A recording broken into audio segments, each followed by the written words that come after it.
Hunt and Hill. Hunt Palmer, Jeremy Hill, holding down the middle of the day. Live from the Mercedes-Benz of Baton Rouge studios. It's Hunt and Hill.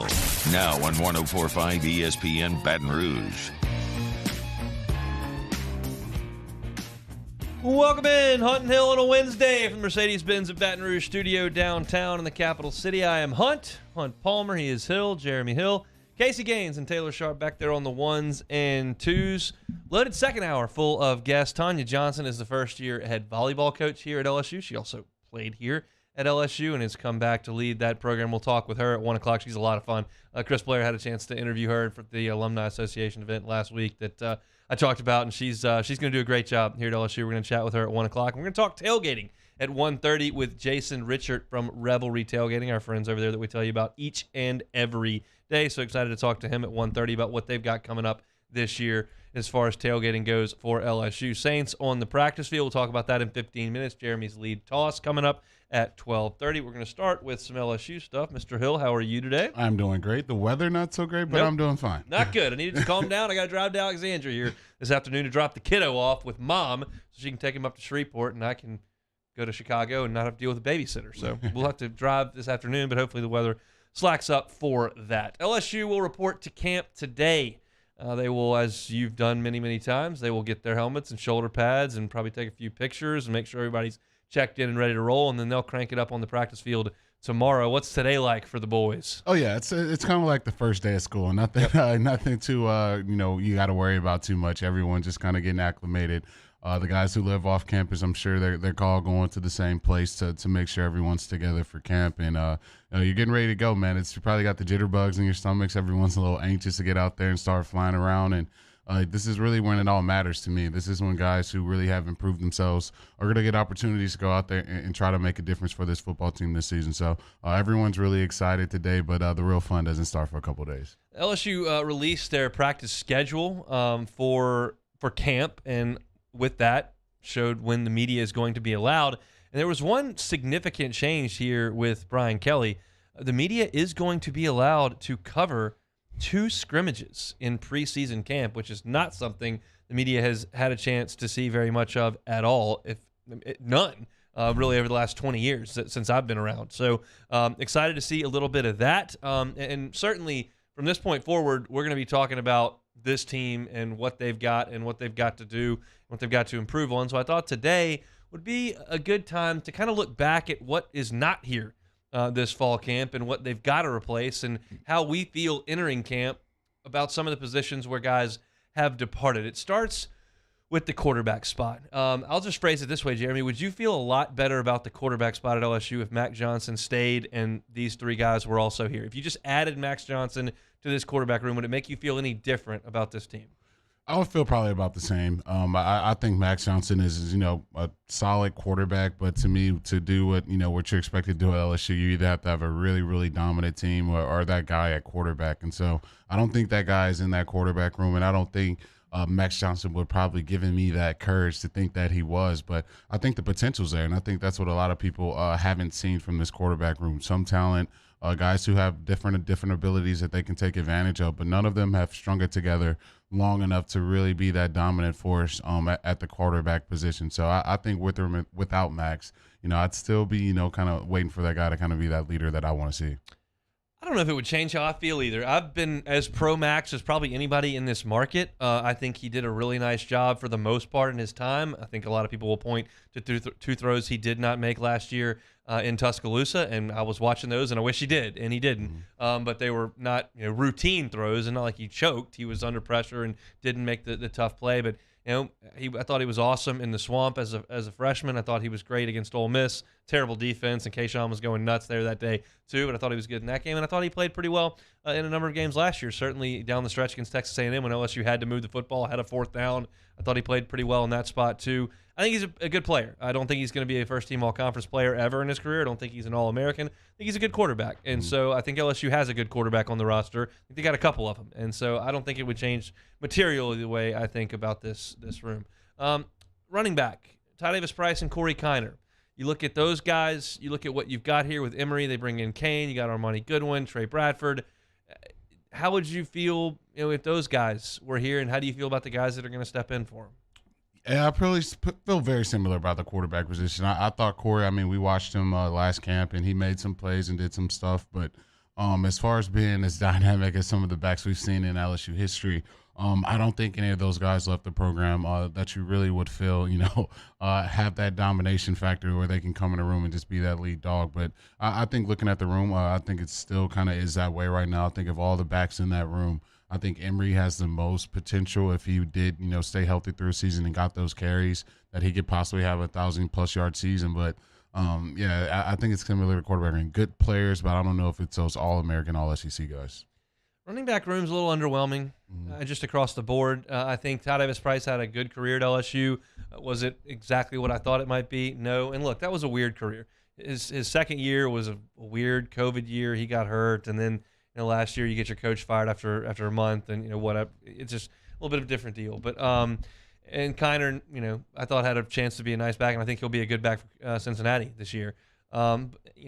As far as potential goes, Emory, Ty Davis-Price, Kiner, they've all got it. Massive production, not necessarily. Yeah, Florida couldn't tackle TDP last year. He set a school record for rushing yards, but that was not a week in, week out type of deal, and the offensive line wasn't great for most of TDP's time here. So I think all of that is kind of high ceiling, mediocre production across the board. The guys that are here and the guys that have left, we'll see if they can improve upon that this year. Out at wide receiver, you lose John Trey Kirkland, who obviously played quarterback in your last game. Deion Smith is a super talented guy who I honestly don't even know where and I didn't even think to Google that today. I don't think he's chosen school yet for some reason. He just said I'm leaving, and I don't know what. I just Googled him. Yeah, it says Deion Smith will go to JUCO after failed Ole Miss transfer. That was in May of this year. So sounds like he's going to be a junior college guy and move on. He's an uber talent. The long arms. He had the big game early in the season last year. Jump ball in the end zone, makes a play. Had 2 touchdowns in that game. But I don't think LSU misses John Trey Kirkland or Deion Smith this year. There are way too many guys with a ton of talent and a couple of guys with massive production numbers, with Besh having a really good freshman year and Kayshawn being an All-American candidate. I don't think you miss anything at wide receiver. Yeah, that's the one position group where I feel on this team has those guys that have the potential to go nuclear. And I think starting with, obviously, Kayshawn Butte, one of the best players in the country, I think can be going into next season. Just looking at all the guys in that room, it would have been tough to feel that way about any guy leaving the roster from last season, and looking at production, having a guy who missed the latter half of the season still leading the team in receiving yards. So I think LSU is going to be fine as far as receiver goes. I feel the most confident about that position group going into the season. And if that's another position group, if they can stay healthy, they got a lot of playmakers that can make plays. No doubt. I'm not concerned about the wide receiver room at all, especially if you get a healthy, I guess 7 now is Kayshawn's number. I would say healthy 1, but healthy 7 plays just the same. So I think they're just fine out at wide receiver. Offensive line, you lose Chasen Hines, you lose Ed Ingram. Those are guys that have played a ton of football. And honestly, last year on the offensive front, it just wasn't as consistent as you would like. You obviously lose Liam Shanahan in the middle, who admirably played a lot of football for LSU and was a fine player. Look, I'd take Ingram and Hines back if you gave them back to me.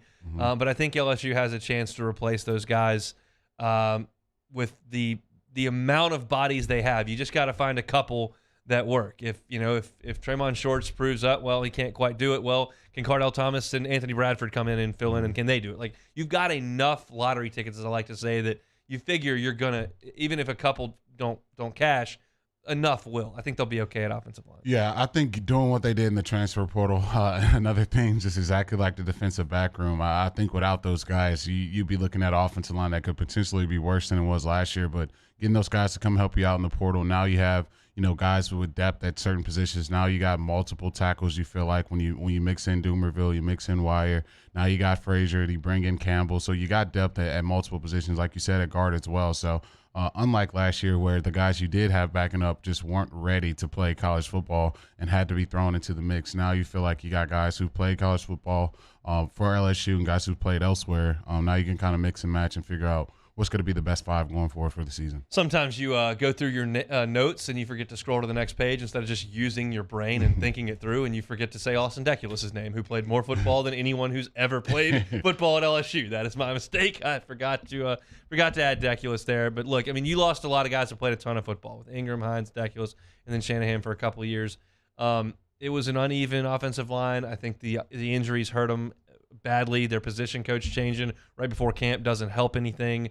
You're playing musical chairs with quarterbacks for 2 years back there for some extent. It hasn't been awesome since the 2019 team, and I think a lot of that was helped by Joe significantly. But it's a group that has a lot of numbers. You just got to find the guys to break through, and I think they got a really good position coach, and I think they've got a head coach who knows what he's doing with offensive line as well. I expect solid offensive line play from LSU this year. If they don't, it'll be disappointing. I don't think it's as good as 19. I don't think it's as good as 11. I think there are better offensive lines that have rolled through here, but I think they've got enough guys and a good coach that they should be able to put together a good unit. Yeah, and I think for me, the thing that separates the good coaches from the great coaches is realizing what your weaknesses are and realizing how to keep your players out of harm's way on game day. And I think last year with the offensive line, they had just so many times we're dropping back, 10-step drops. Max is holding the ball forever. I think they're going to do a lot better job game planning going into this season and giving these guys a better chance to go out there and play at a higher level. And I think with Coach Davis being in this program for a full year, with Coach Kelly bringing the knowledge he has and recruiting the way he has in the offensive line room, I have confidence as well. They're going to play a lot better than they did last year. We'll flip to the defensive side of the ball after this timeout. Plus, I think we may, in the back half of that segment, get to some news from Saints camp. We had a couple of ejections in Saints camp. We'll tell you who that was. That's coming up next on Hunt and Hill. Hunt Palmer and Jeremy Hill. It's Hunt and Hill. Bayou Ford. Check out the inventory at BayouFord.com. They got you covered on the sales side. They got you covered on the service side. As far as service goes, it's never fun when you've got to have something done with your vehicle. It takes time out of your day, sitting in waiting rooms. Doesn't have to be the case with Bayou Ford. If you need something done to your car, let them come to your house, come to your place of business, pick up your vehicle, take it to the dealership. They'll leave you with a loaner so you can get on about your day, running the kids all over the place, making your sales calls, whatever it may be. And they will handle your service work and drive that car right back to you, pick the loaner up like you never missed a beat. It's all about the convenience over there at Bayou Ford. Not so bad on the sales side either. Yeah, and they have an awesome special going on right now. All new 2021 Ford F-150s, even the Black Widow Edition, blacked out to the T. It's getting $10,000 off MSRP, and it even includes a 1 million mile powertrain warranty. That 1 million mile powertrain warranty going to be with you for the life of that vehicle. Check out the inventory at BayouFord.com. Check out the offers at BayouFord.com. Bayou Ford, they're going to do right by you. Our listeners fire off their opinions on the jimsfirearms.net hotline at 499-1045. Keep listening for your next chance to shoot us your thoughts with the jimsfirearms.net hotline on 1045 ESPN Baton Rouge.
for a Wednesday edition of Early Line, as it's another edition of Win Total Wednesday, and we continue to look ahead to the football season and the LSU Tigers report to fall camp. We discuss it 2 to 3 p.m. 104.5 ESPN Baton Rouge.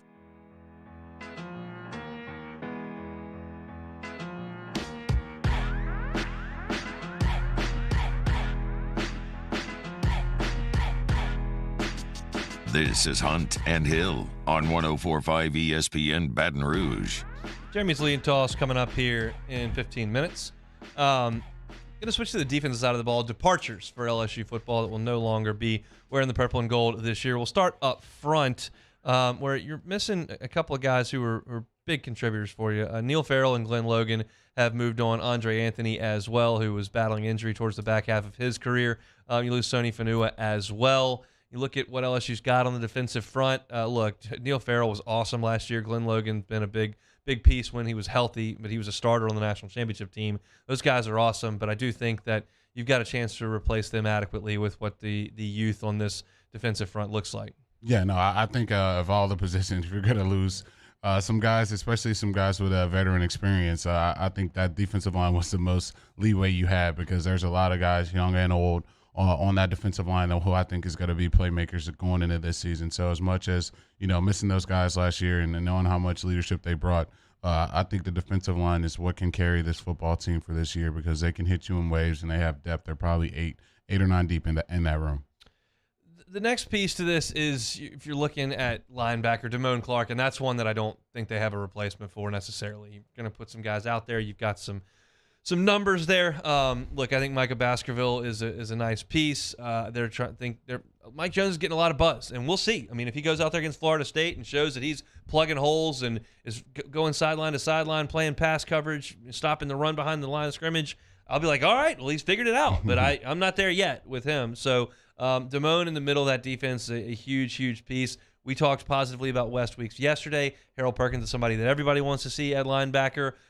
You've got some guys, but Damone was a proven commodity, and that's one that I think hurts you.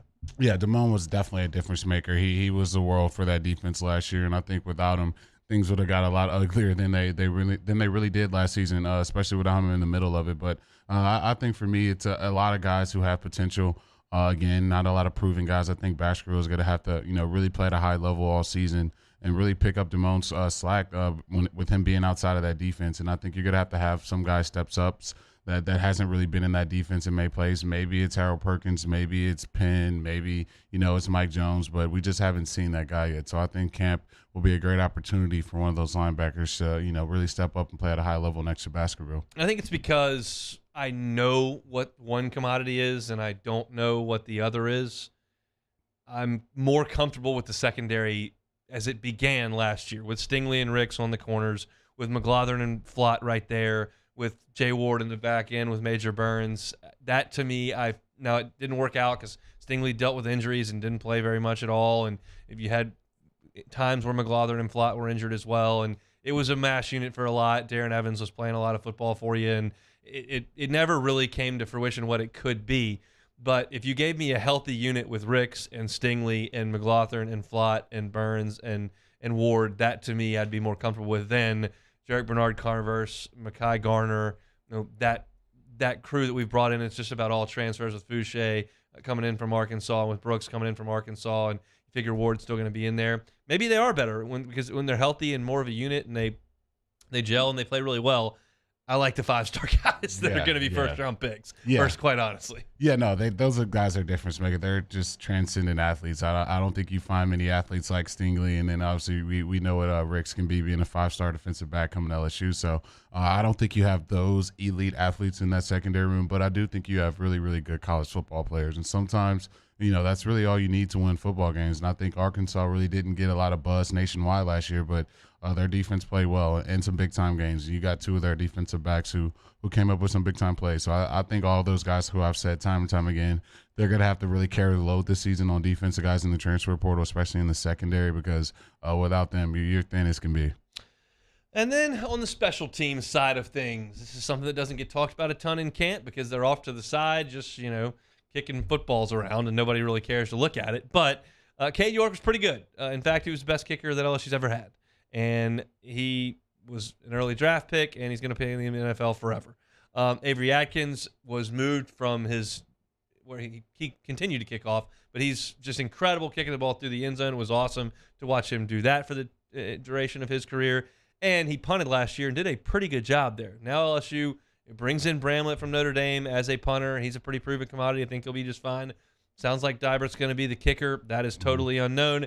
And I felt pretty good about Cave York. So I think it's likely you take a little step back here in terms of the special teams. Not a sure thing, but it's likely. Yeah, I think anytime we know the greatest kicker in LSU history, you lose that guy, it's going to be very, very difficult to replace him. So I think as far as kicking goes, you're going to have a guy really step up and prove themselves. But I feel really comfortable about the punter position. I think getting a veteran guy who's punted the way well as he has to LSU, I think you'll be able to punt the ball, especially in some backed up situations. But replacing K. York is definitely going to be something very, very difficult to do. We won't know really how that's going to go until they get in the carpet of the Superdome. So we'll see about that. I teased previous to the last segment about Saints camp, and they were out on the practice field again today. There was some headline news that we'll get to here in a second, but there's also the first fight and ejections from training camp, and it was a pretty predictable source that got into it. Malcolm Roach got into it with Trevor Penning, who appears to be garnering a bit of a reputation in Saints camp as the guy who's going to play through that whistle, through the echo of the whistle, and probably a little bit longer than that as well. And apparently Malcolm Roach took exception to that. They got into a fight, and Dennis Allen told him to hit the showers. He came on after practice was over, and he said, "Look, we don't have time for that crap. Like, we got a team to get ready. We don't have time for it." I told him to leave, and they did. So look, that to me, like, it's the opposite of the way that I'm wired, is to get into a fight, but I don't do a lot of offensive line sparring. Your take on Penning in the first week, getting into dust-ups with multiple teammates and getting kicked out of practice? Yeah, no, I love it. I think as a rookie, you got to earn your stripes, and that's the best way to do it. I think as being a freshman at LSU and being a rookie, that's the most time you're going to get tested. And I think every guy on that defense is trying to test him to see if that first-round pick is worthy of that, because you got to go through those growing pains. Every first-round pick, they're going to get it the worst, because guys want to see if they're worth it. If they're worth that billing, if they're worth that big paycheck they're going to get. So I love that Trevor's going out there and being competitive and playing through the whistle, because that's the type of competitive nature you're going to need during the season, and really what you didn't see when you missed Armstead last year. Another bit of news from Saints camp today. Michael Thomas got some work in 7-on-7, so the first time he has been out there with a defense. He had been running just some dry routes against air, catching the football, looked very good in and out of his breaks there, catching the ball, and today played against a little bit of a defense. Certainly wasn't a full speed 7-on-7, but it sounds like Michael Thomas is kind of easing his way back into it. We were probably right to continue to have a little bit of trepidation about our thoughts on Thomas's camp as he opens on the PUP list, a week before camp starts. But he was out there the first day, has gone through a lot of activities, and today finally played against defense, which is a really good sign. Yeah, it's a great sign for Saints fans. Being a guy dominating the NFL, breaking records, and just being, not arguably, but definitely solidified as a top 10 receiver. To see him miss so much football and be able to get back out there, I think it's a great sign. And I think easing him back in is the best way to go. He's missed so much football. The last thing you want to do is have another setback at this point. So you want him getting ready for the first game of the year, and I think the Saints are doing a good job making sure that happens. Still no Taysom Hill, still no Marcus Davenport. Peyton Turner missed practice again today. But they did get someone back on the defensive side of the football. Tyrann Mathieu made his debut at Saints camp today. He had been absent the last week, dealing with some personal things, we're told. Nothing further kind of came out about that, but Tyrann was out there going through some drills today. So I think there were a lot of Saints fans that kind of got a little bit nervous. It's like, well, nobody's talking about it. Like, he hadn't been played in this system. He's not out there. And you were the one who was like, look, he needs a few weeks. If he's out for a couple of weeks, that's going to be okay. Turns out he was out 1 week, and he's back in action today. I think full steam ahead for Tyrann Mathieu now. Yeah, I think that's also great news for Saints fans. And I think a guy that's played that much football at that high level for so long and such a veteran in the NFL, he's going to get back up to speed fairly quickly. He's seen all these plays time and time again. He's played against all these quarterbacks. It's nothing he hasn't seen. So I think for Tyrann, just happy to see him back out there. We know everything he's been through throughout his football life. So I'm just happy to see him back out there. He's not the same. It looked like he was almost just total freewheeling in Baton Rouge. I mean, it wasn't. There was a method behind all of it, but he was just all over the field, kind of doing things that you don't necessarily see any players at all do. He's a little bit of a different player.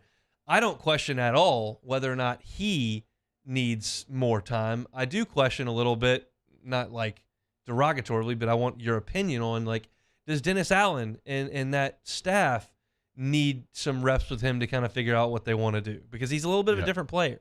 Yeah, no, I think so. I think anytime you're going to a new place and a new defense that you haven't been in before, you want to get those reps. You want to be on the same page with the coordinator. So, yeah, I think all the reps that Tyron's going to get, I think it's going to be huge because I know the type of leader he's going to be. He's going to have an Ed Reed type of effect in the secondary where he's going to be contagious with his playmaking. He's going to be a vocal leader out there. So I think the more time he gets to spend with Dennis and kind of get the same mindset and what they want to get accomplished on game days, I think that's going to be great for that relationship. So today's Saints camp bullet points. Michael Thomas working out with a defense, 7-on-7.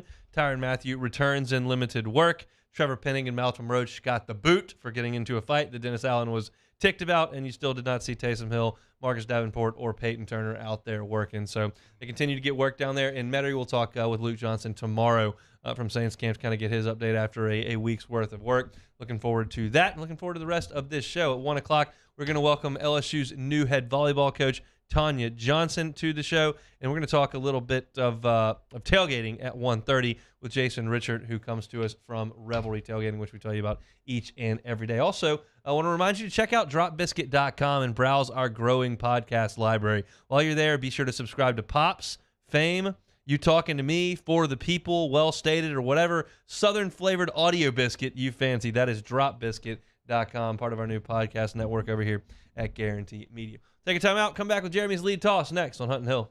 Hold down the middle of the day. This is Hunt and Hill. In times of need, get a full list of phone numbers, websites, and other important emergency information on the Demco Stormwatch page at 1045ESPN.com.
Scona inviting you to join us for Wednesday's Hump Day AFR, presented by Pluckers. We'll get you Saints camp report, the Tigers report for camp, and we'll get you a Florida State preview. Join us Wednesday, 3 to 6, 104.5 ESPN, Baton Rouge.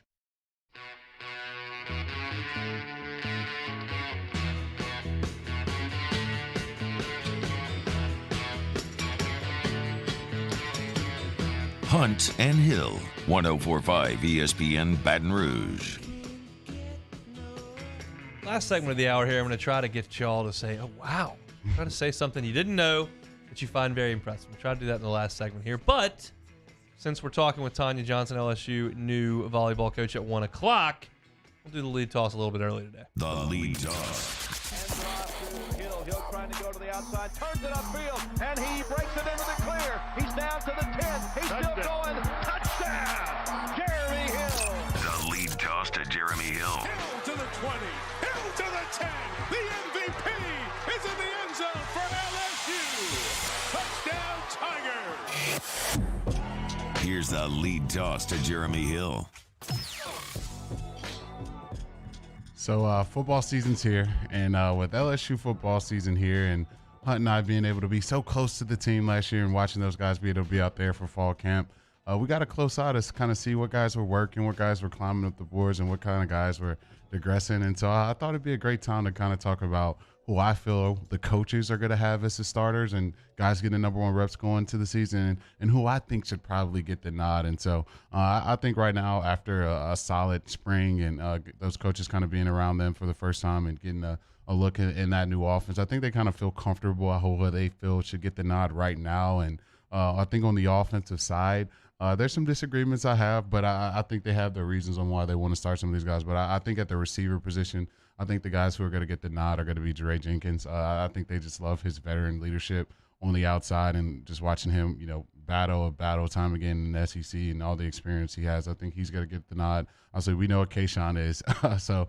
there's no questions about that. He's going to be the starting receiver, and I think Jack Bash is probably going to get the nod there. So any disagreements you think with the coaches are going to put the start? No, there? I think those are the first three. I think it's going to be pretty fluid. I mean, they're obviously going to get Malik in there pretty quickly, but when you look at production from last year, look, Jere Jenkins is not going to get a ton of attention because he wasn't a 5-star and he's not been, first-team All-League player. He's just been around a long time. But last year he averaged 15 yards a catch. He scored 6 touchdowns. I mean, he's a productive piece to what they do. So yeah, he's going to be one of the first guys. He's going to be the first guy out there with Kayshawn.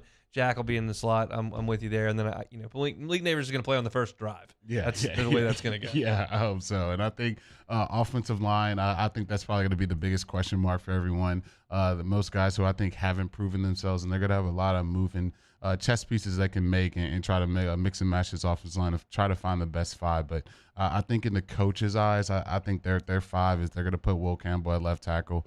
I think they like what they saw from Shorts at left guard. And I think Charles Turner, really, there's not many center options out there. So I think he's naturally just always going to get the nod. And I think, surprisingly, Cardell Thomas is probably going to be the starting right guard when things start out. And I think they feel really good about Cam Wire. I think those are probably the 5 I feel they're the most confident in getting the nods at offensive line.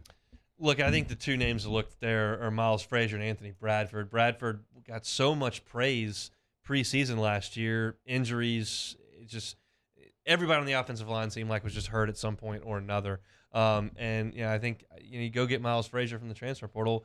You hear Brian Kelly say he's an SEC ready lineman. Mm-hmm. It would surprise me a little bit if those two guys aren't out there and Cardell Thomas is. But Len, it's just like we talked about in the last segment. Like, they got a lot of numbers. They got 11 guys we can talk about. It's just a matter of what 5 works. Yeah, and I think what's didn't get much attention at SEC Media Days, but to me should always be the talking point in Baton Rouge, and that's the quarterback position. I think right now, to me, there's not that guy, but I think the coaches are probably going to let Miles get the most reps.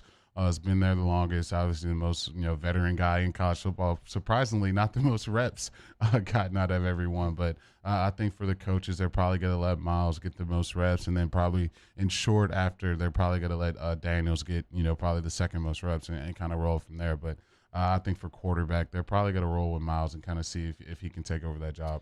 Look, his last time out there, Miles went 29 out of 48 for 430 yards and 4 touchdowns without a pick. It was at Missouri. It was the game he got hurt in.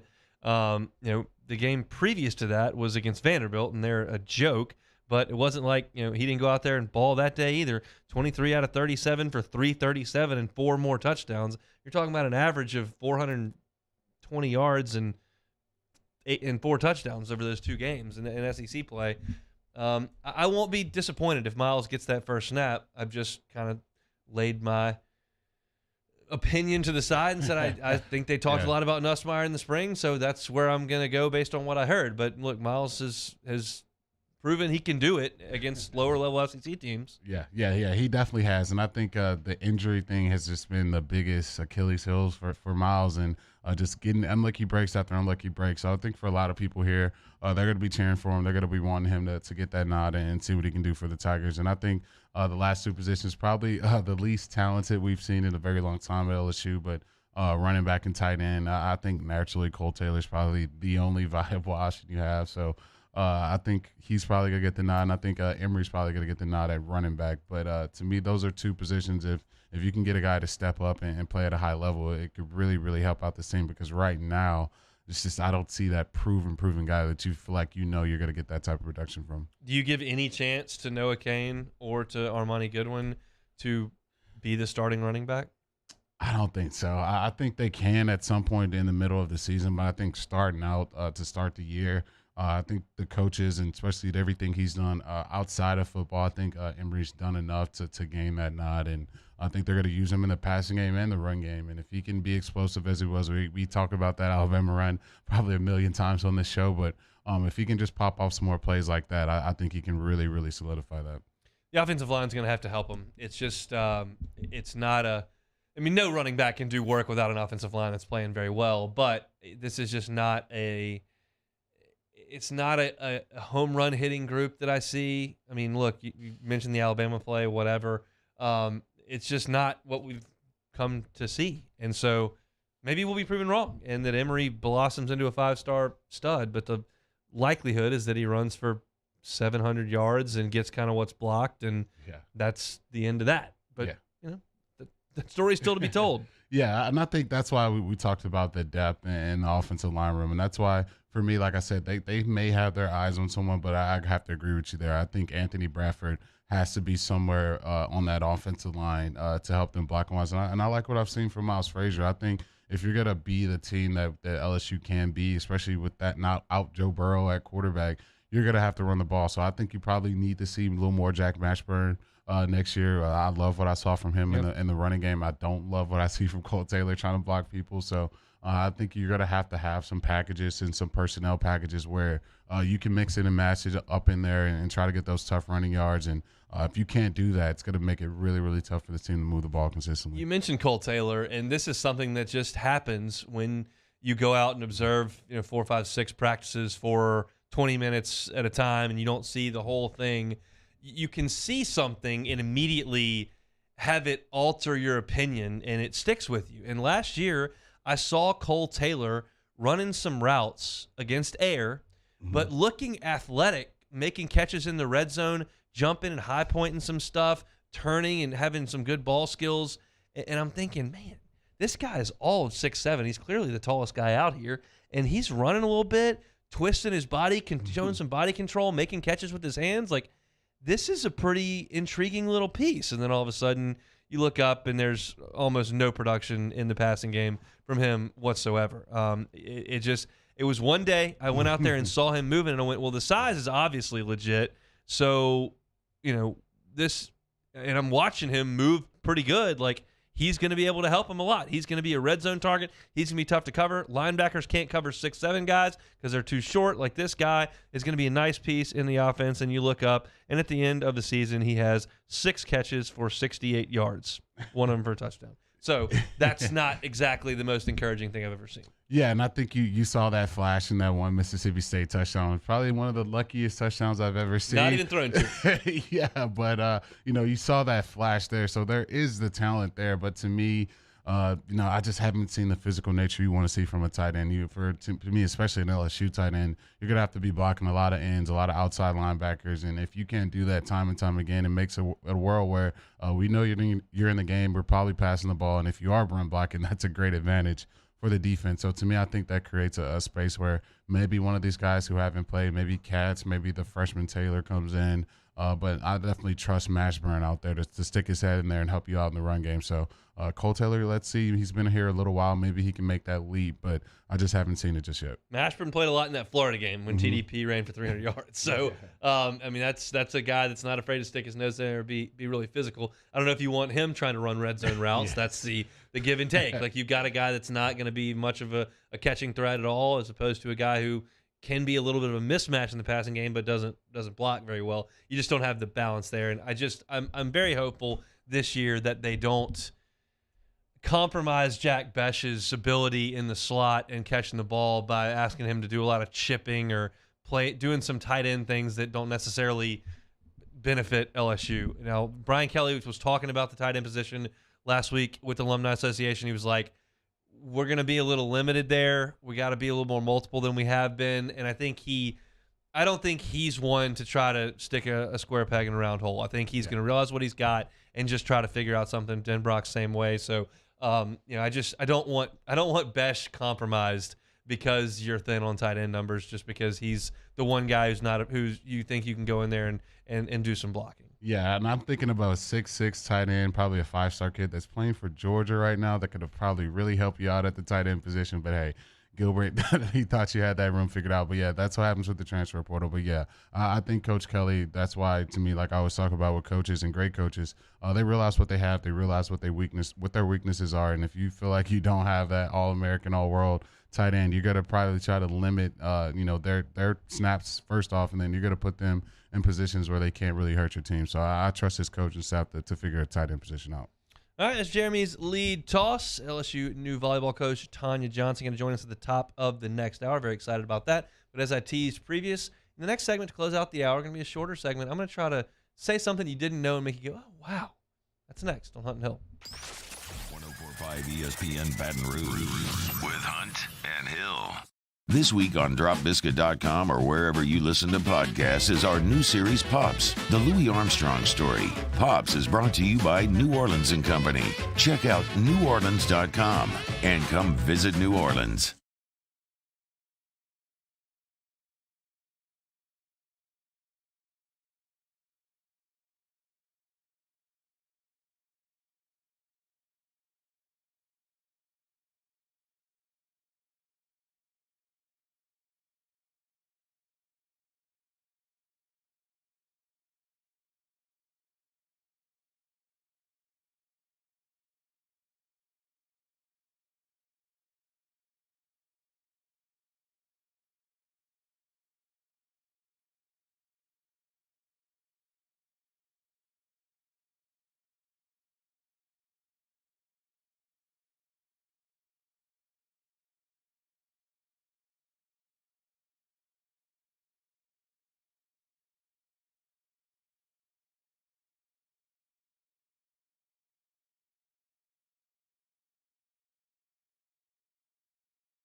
That's 756-2644 for Gulf Coast Office. Charles Henniger, join us for the next edition of Jimmy Ott's Game Time presented by Bet Rivers. We're at City Slice, Pints and Pizza just off the LSU campus. Andy Isco, Wes Reynolds, Randy McKay, and Jimmy Ott from San Diego will be with us. Jimmy Ott's Game Time on 104.5 ESPN Baton Rouge.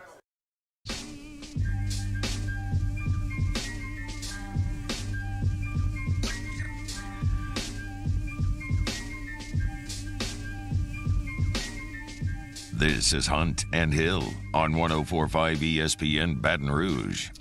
Closing up here, hour number one. Game of basketball lost an absolute titan for the last couple of days with the passing of Bill Russell. And the same happened to the game of baseball yesterday when Vin Scully passed away. Vin Scully, 94 years old. This is one of the most remarkable baseball lives, really lives, period, ever. And some of the statistics you can rattle off with Vin Scully almost bend time. I mean, honestly, when you consider the longevity that he had, which was so unbelievable, because he started as the youngest and finished as the oldest, and then you consider all the moments he was there for. But I want to start with the longevity. He was the youngest to ever call a World Series game. He was 25 years old when he called his first World Series game. That was back in the 50s. He spent 67 years as the voice of the Dodgers. He called Dodger games for 34 years. Now, that's a long run. 34 years is a long run of doing anything. He called Dodger games for 34 years after he was inducted into the Hall of Fame. Is that any good? That's amazing. Now, his first game calling the Dodgers, Preacher Rowe was on the Dodgers team. Preacher Rowe was born in 1916. In his last game calling the Dodgers, Julio Urias was on the Dodgers team. He was born in 1996. Those two guys were born 80 years apart, and Vin Scully called their games in Major League Baseball. That is bending time. I mean, 1916 to 1996 is more than a lifetime for most people. Look, when you hear someone growing up and watching baseball games at the Polo Grounds, it lets you know that they've been around a very, very long time. And to see him have so many, magical moments in baseball history that we all remember that are transcended to this time, I think he'll be a legend that's remembered forever. And to see him, have the career he has, I don't think you're going to see many come anywhere close to what he's done. I mean, we're talking about the biggest moments in the history of the sport that Vin Scully was there to call. Don Larson throwing a perfect game in the 1956 World Series. My great-grandparents were at that game, by the way. Hank Aaron's 715th home run. I mean, how many times have we seen that highlight? And apparently the story goes that Vin Scully watched the home run, made the abbreviated call, home run, it's 715, and then he said he turned around and looked away because he didn't want to be tempted to step on the moment that was. And so he just kind of let the natural moment take over as opposed to him trying to narrate it. That's such a feel that so many broadcasters don't have. Bill Buckner ground ball that got through him in the World Series, Red Sox and Mets. Vin Scully was on the call for that, maybe one of the most iconic moments in the history of the sport. Obviously we're celebrating the life and career of Vin Scully. If you're Bill Buckner this day, probably not thrilled because that's getting played time and time and time again. It was the worst play of your life. But just, those moments, a perfect game in the World Series, the only one ever. Hank Aaron's 715th home run, which to a lot of people, that record still stands now because of the cloud that was over the game at that point. The Buckner ground ball, just an iconic moment. And then Kirk Gibson's pitch hit home run for the Dodgers in 1988 when he basically had one leg. And Vin Scully says, "I don't believe what I just saw." It's just an amazing, amazing career for Vin Scully. Yeah, it's just sensational. I think being the voice of the Dodgers, his voice is one you're going to have in your head for your life. And to be so transcendent and to just do it time and time again for that long, I think that's what's going to put him over the top. I don't think you're going to see people have the career that he's had. And it's sad to say, but you definitely got to rest in peace, Mr. Scully. Presidential Medal of Freedom for a baseball broadcaster who did it in the booth by himself for the vast majority of his career, just telling stories, narrating the game, not a back and forth with he and a color commentator. It was just Vin Scully up there on the mic, who obviously is a legend in the broadcasting game. And it's funny, it's one of those guys that you can't anyone ever say a bad word about Vin Scully. Just everyone is overwhelmingly positive about his professional career, how he was as a person, treating everybody the way that he did. And there's a lot of people listening to us that the days of listening to games on the radio may be a thing of the past to them because you've got all this technology. But it was a nationwide. That's all you could do was listen to baseball on the radio, and his voice was nationwide. He was the voice of the Dodgers, but you could hear him across the country. That's why he impacted so many people with the career that he had. So Vin Scully, I've always been fascinated by play-by-play guys and by broadcasters, and Vin Scully is the top of the mountain and did it into his late 80s up until 2016 when he finally signed off. And it's a guy who started things up in the mid-50s. Just a remarkable run of broadcasting for Vin Scully, and some of those statistics are just beyond description how you could call. I mean, he called Jackie Robinson's games. Yeah. It's crazy. He was there when the Dodgers moved from Brooklyn to Los Angeles. It's impossible to think of someone doing something that long, that well as Vin Scully did. So RIP to the great Vin Scully. If you missed any of our first hour on demand, you can catch it at 1045ESPN.com. You can catch it on YouTube, Apple Podcasts, Spotify. We opened things up talking about the departures from LSU's football team last year. Talked a little Saints camp as well. Jeremy's lead toss talked about projected starters for this year for LSU's football team. Coming up in hour number 2, we're going to talk tailgating with Jason Richard from Revelry Tailgating. We tell you about them each and every day. Jason's going to come on, tell you about the opportunities that you have to work with them. Yesterday, Jeremy and I talked about the best players in NFL history on the offensive side of the ball. The list for defense came out, and we gave our guesses on that. We'll tell you how we did in hour number 2. We are very, very excited to kick off hour number 2 with the new head coach of the LSU volleyball team. That is Tonya Johnson. Of course, she was a great player here. Now embarks on her career as the head coach in the purple and gold. Coach Johnson going to join us for the first part of hour number 1. Very, very much looking forward to that. I know it's wet out there. I know there's a lot of traffic out there. Y'all stay dry. Y'all stay safe. Thank you for sticking with us for hour number 1 on here on a Wednesday. Back with hour number 2 next. It's Hunt and Hill on 104.5 ESPN Baton Rouge. Bayou Chrysler Dodge Jeep Ram has $10,000 off MSRP on all new 2022 Ram Black Widow trucks in stock. All new Bayou vehicles come with a 1 million mile powertrain warranty and free delivery. If you need sales or service, the crew at Bayou is going to do right by you.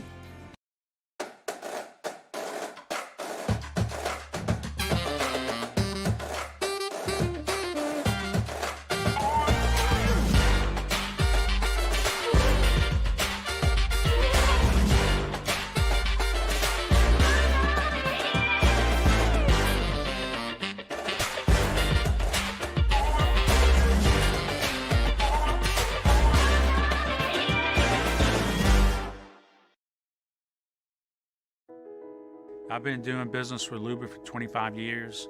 They're dependable, trustworthy. It's just the attention to detail with our clients. Our folks have years and years of experience. They're highly trained professionals, but many companies have that asset. What I'd like to think makes Luba a bit different is that we use those talents in a way that truly is dedicated to serving the needs of the folks who depend on us. This isn't just another day, it's so much more. Kelly's life was put on hold when her auctioneer primary care doctor discovered a rare blood disorder. Her doctor connected her to an auctioneer care team of cancer, heart, and kidney specialists. With multiple primary care locations around Baton Rouge, same-day appointments, and online scheduling, we're relentless about keeping you healthy. Auctioneer Baton Rouge, innovating healthcare for Kelly. ServiceMaster Elite create clean, disinfected work environments. As a local business, we take pride in serving the New Orleans and Baton Rouge areas. Our cleaning protocols follow CDC and OSHA standards for healthcare settings, offices, senior living, restaurants, and industrial plants. Contact ServiceMaster Elite to get your operation ready for reopening with germ disinfection cleaning. ServiceMaster Elite, the trusted choice in professional cleaning since 1996. It's no secret, the best oysters in Baton Rouge are at Jolie Pearl Oyster Bar. Enjoy mouth-watering South Louisiana flavor and oysters from all over the country. And don't forget our nightly drink specials.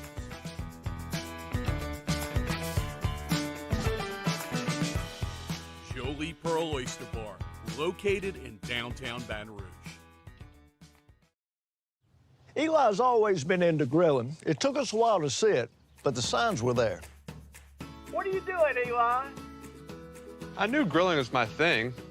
I have been talking about it throughout my career. Happy with the results?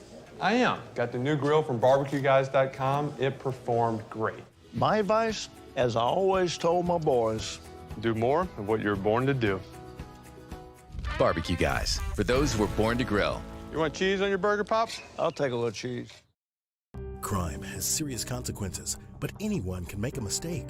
If you find yourself in trouble with the law, know that you have rights, and it's okay to demand them. The law offices of O.C. Brown are here to protect you and your rights. Felony or misdemeanor, DUI or drug charge. No matter what crime you're accused of, you still have rights. Let the law offices of O.C. Brown uphold them. Call 225-343-1111. Your law firm for a lifetime.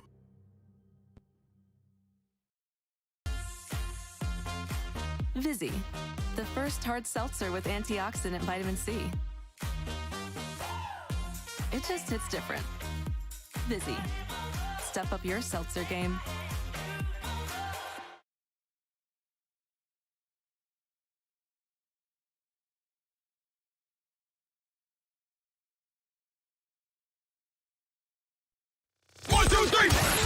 Hunt and Hill.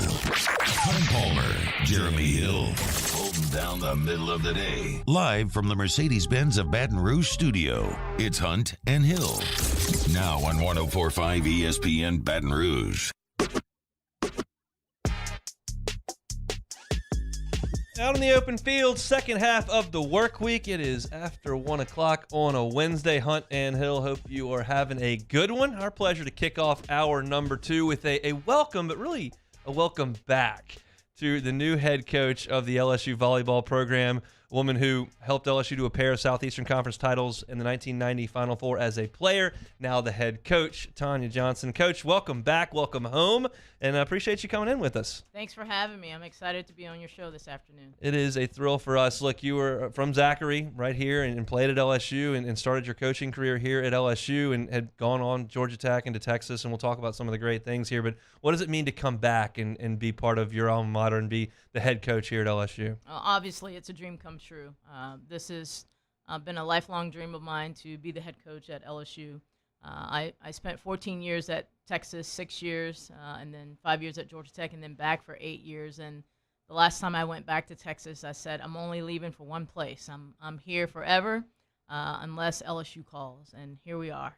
Y'all did such an awesome job there in Austin. I mean, the accolades keep rolling through. 8 Big 12 titles during a 14-year span. The last 2 years, y'all were 54-4. What can you take from that program and bring here to Baton Rouge? Well, I think, recruiting those type of players and trying to get those type of players at LSU would help us a ton, just the physicality side of it all. But I also think our training and how we're going to train and what we're looking to do with our team from a training perspective to help us get better and to improve quickly. But obviously recruiting is the lifeline of what we do, and so we want to make sure that we're going out and finding the best of the best and bringing them back to Baton Rouge and sharing with them all the great things, all the great resources that LSU has to offer, both academically and athletically. I love the Olympics when they come on every 4 years, and I'm introduced to sports that are not front and center for the other 3 other years. And one of the ones that I just love to watch is volleyball. There's so much athleticism. It's quick and it's fast paced, but it's not as front and center. What's the health of volleyball like in this region, in this state, as far as recruiting from home as opposed to going out nationally? Well, I think one of the big things that has taken place over the course of the last 6 to 8 years has been getting volleyball in North Louisiana. That didn't exist when I was in high school, college, and when I was here coaching the first time. And so to see the sport grow in our state is exciting to me. But also the number of clubs that are happening in the areas, Baton Rouge, New Orleans, Lake Charles, Lafayette, all over. All of those places having club volleyball programs where the players can play year-round, and I think that's super, super important for our sport. is to make sure that our players are playing year-round, because that's how you get better in volleyball. You talked about recruiting being the lifeline of the program. Talk about the advantages of being someone from this area and playing in this area and playing at the highest level, what that does for you as a recruiter to get players to come play for LSU. Well, I have a lot of great relationships here in Louisiana. It was interesting. I spoke at the Louisiana High School Coaches Convention a couple of weeks ago, and I just took a look around the room, and there were people in there that I played against, people in there that I played with, coaches in there that coached against me when I was at high school. When I was in high school. And so I think, from a connection standpoint, already having that connection is an advantage for us. The college sports as a whole have changed so much in the last 4 or 5 years. Talked about name, image, and likeness, the transfer portal. I want to get your thoughts from a volleyball perspective on that first with the transfer portal.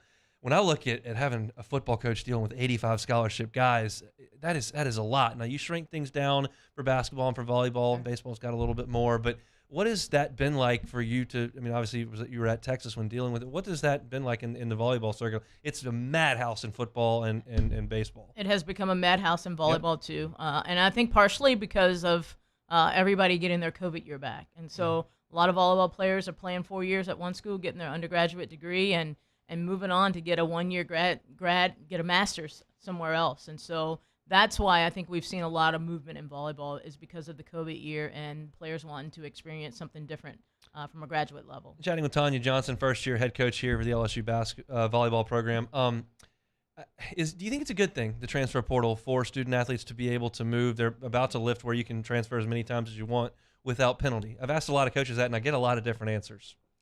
Listen, I think things are what they are, and I think as this ship quickly moves, if we don't get on board, we're going to be left behind. And so I'm not sure I'm going to have a choice to have a decision on if I like it or not. And so I'm just going with the flow. Sure. We know that LSU has made some partnerships on the name, image, and likeness front to help their student athletes grow their brand and reach potential sponsorship opportunities. As far as recruiting goes, is that something that you now have to put in your pitch and communicate with your high schoolers? Like, these are the opportunities that we have here at LSU. Oh, absolutely. Every 2024 and 2023 we've had on campus in the last 6 months, we've had Taylor Jacobs, our NIL person, come in and speak to the NIL and what LSU is doing to stay on the cutting edge of that and to make sure that we're on the forefront of that and that for them to know that we are doing everything possible to make sure that is available to not just football, basketball, and baseball, but that's available to every student athlete at LSU. I know you've hit the feet and your feet have hit the ground. You've been running since you've got here to Baton Rouge, but what are you most looking forward to this season coming up for the Tigers? Gosh, I'm just looking forward to being in the PMAC and just feeling that magic and what it feels like to be in that building again as a coach. Obviously, I know what it's like to play in there, but to coach in there, I haven't done that in a long time, and it's just great to be home, and that's home to me, and I can't wait for our first match on August 26th. As the eras have gone, different sports have kind of created such an unbelievable environment in there. We know what Dale did with basketball in the 80s. We know what the women's basketball team did with that 5 straight Final Fours, in gymnastics over the last 5-7 years has packed that place. How do we get volleyball to have one of those stretches here in Baton Rouge? Well, I think the first thing that needs to happen is we need to win consistently. We need to get on the winning side of that. But also, we need for our fans to understand that we need your support to help us do that. And our players want to feel supported too. And so the more that we can get the Baton Rouge community, the Louisiana fans, because people love LSU, and they not just because of football and baseball and basketball, but they love LSU because it's LSU. And that's why I want them to come out and support our team, because they love LSU. And we're going to put a product out there that's going to provide great energy, and I think our fans are going to love it. I want to talk about your team that's coming up. I checked the roster, 5 seniors and 3 grad students. That's 8 total on that roster that are 4th or 5th year players. Looks like a lot of veteran presence. What do you see with this team that you've kind of inherited here in Baton Rouge? We do have a lot of veteran presence on our team. Some of them have some experience, but not a lot of experience. If you look at what we lost last year, there were probably 4 or 5 seniors that we lost last year that played big key roles for us. Losing probably 60% of the offense in Taylor Bannister and Kylie DeBerg. And so looking for these veterans who have at least gotten a taste of playing and some playing time to be able to step their game up and help us win and get some W's. And I think our transfers, too, in Hannah Jacobs and in Josie Vondran, it's like, they come from great volleyball programs. And so to make sure that they get in and make sure that they're having a positive influence on our team from a winning perspective as well. Chatting with Tonya Johnson, first-year coach of the LSU volleyball program. I was fascinated hearing Jay Johnson talk all spring long about leaning on Paul Maneri, who's still here, leaning on Skip Burtman, who had been here for so long, about being the head coach at LSU. Now, he was new here. You're not, but Fran Flory still very much here, and she was there a long time. Absolutely. How much will you lean on Coach Flory to see how this thing moves forward? Listen, I will lean on Fran a lot. Listen, I don't know that a lot of people know this, but Fran was our assistant coach when I played at LSU. And so she always knew that I wanted to coach. And she told me, when I get my first big coaching job, I'm going to hire you. I'm like, okay, all right. She goes, no, I'm serious. I was like, all right. So I'm teaching and coaching in West Palm Beach, Florida, coaching high school and teaching middle school. And she's at Kentucky, going into her second year as the head coach at Kentucky. And she goes, hey, I have that job I promised you. I'm like, what? I'm on the beach right now. What? And she stayed true to her word, and she is the reason why I am where I am today. And so I'm forever grateful and indebted to her because she opened the door for me and gave me the opportunity to do what I absolutely love, and that's coaching. To me, the toughest time for a new head coach is in that first season. Talk about the challenges of obviously gaining the respect and learning all of your new players, but also recruiting at a new place, because obviously the recruiting pitch is going to be a lot different than the one you had before. Absolutely, but I think my ties are strong. You know, being at a place like Texas and being able to develop relationships with high school coaches all over the country, I think people know my track record. And I think from a recruiting standpoint, if we do what we're supposed to do, we'll get the type of players that we need here to be successful. You mentioned Texas. How do you think they fit in the SEC? How do you think that marriage is going to work out? You know, I think Texas has a lot of resources, just like a lot of our schools in the SEC do, and so I think that they're going to make a big impact on our program in every sport. They're good in everything that they do. Yeah. And I think adding that to our conference and the SEC is just going to make our conference that much better. I believe it in just about every single sport. Like, a lot of people think that the athletic calendar kicks off when football does. Soccer, volleyball crank up before that. Tell everybody where they can get tickets, season tickets, and what the schedule kind of looks like at home so that they can come out and support the team. So we're selling season tickets right now, and so if you haven't gotten your season tickets, please do. We open up very first weekend with Troy and Rice and Houston, which I think is going to be a great weekend. Rice has been traditionally really good the last 5-6 years, and Houston's well on their way. And then the following weekend, we have Iowa State and Penn State coming to town, and everybody knows that Penn State has a great tradition of great volleyball, and so does Christy Johnson at Iowa State. And so first 2 weekends right off the bat are going to be tough, but I'm only focused on the first weekend, so don't talk to me about anything after that, all right? Season tickets, LSUTix.net. This has been a lot of fun. Coach Johnson, we really, really appreciate you coming in. Welcome back to Baton Rouge, and all the best of luck this year and moving forward with LSU volleyball. Thank you, and go Tigers, and don't forget to get your season tickets. That's right, Tonya Johnson, first-year head coach of the LSU volleyball program. Thanks so much, Coach. We really, really appreciate it. Come back with some more. It's Hunt and Hill. Hunt Palmer and Jeremy Hill. It's Hunt and Hill.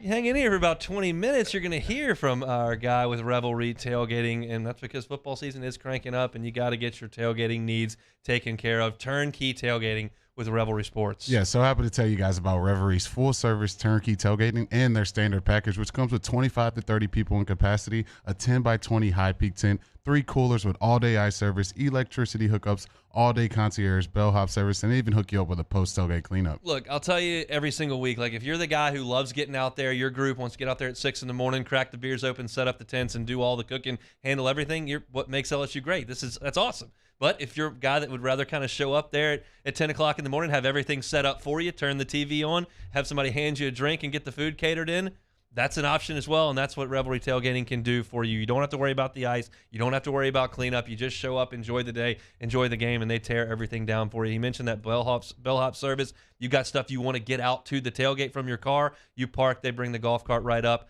load it up, and bring everything right to your tailgate. Turnkey tailgating with Revelry Sports. Check out the website at revelryteam.com. Our listeners fire off their opinions on the jimsfirearms.net hotline at 499-1045. Keep listening for your next chance to shoot us your thoughts with the jimsfirearms.net hotline on 1045 ESPN Baton Rouge.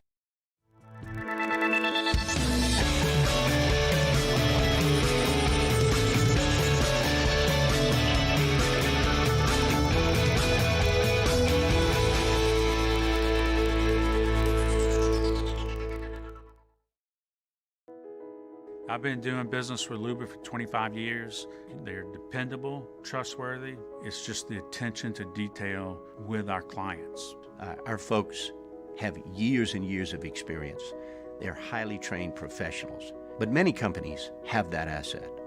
What I'd like to think makes Luba a bit different is that we use those talents in a way that truly is dedicated to serving the needs of the folks who depend on us.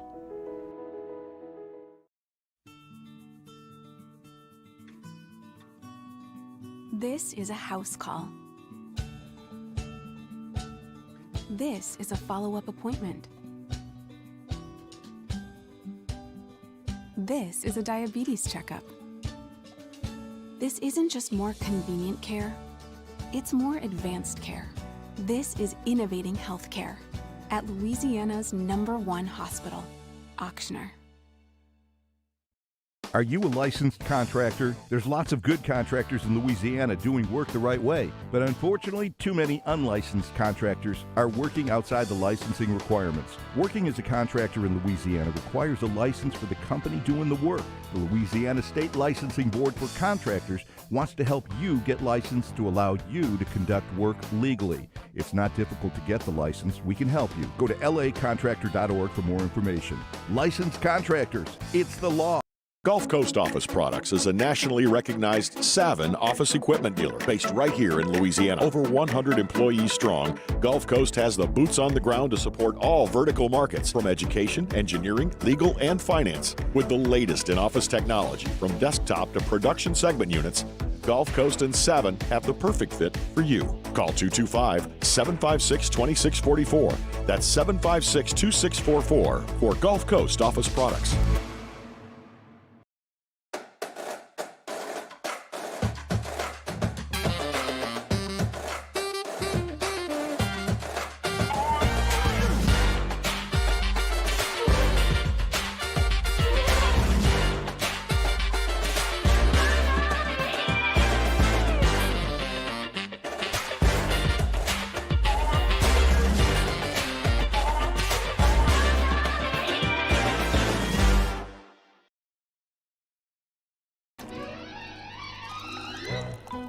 Le posso offrire un caffè? Le posso offrire un caffè? Andiamo insieme da me, non c'è.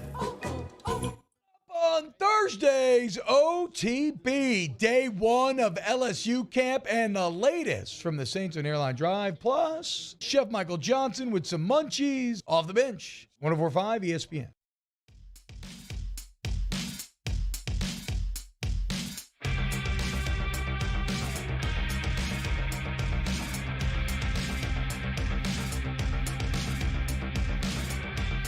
Hunt and Hill, 104.5 ESPN Baton Rouge. Many thanks to first-year head volleyball coach Tonya Johnson for coming in. Gave us a little swag on the way out, little dry fit shirt, some volleyballs. Check it out, baby.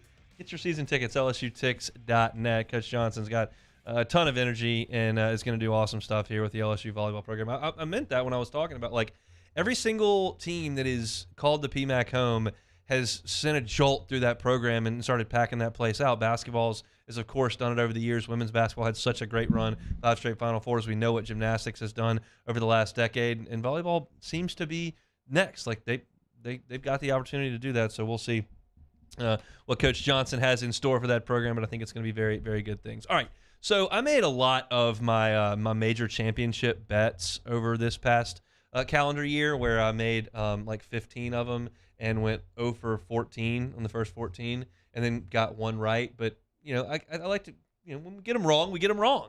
Sometimes, though, we get them right.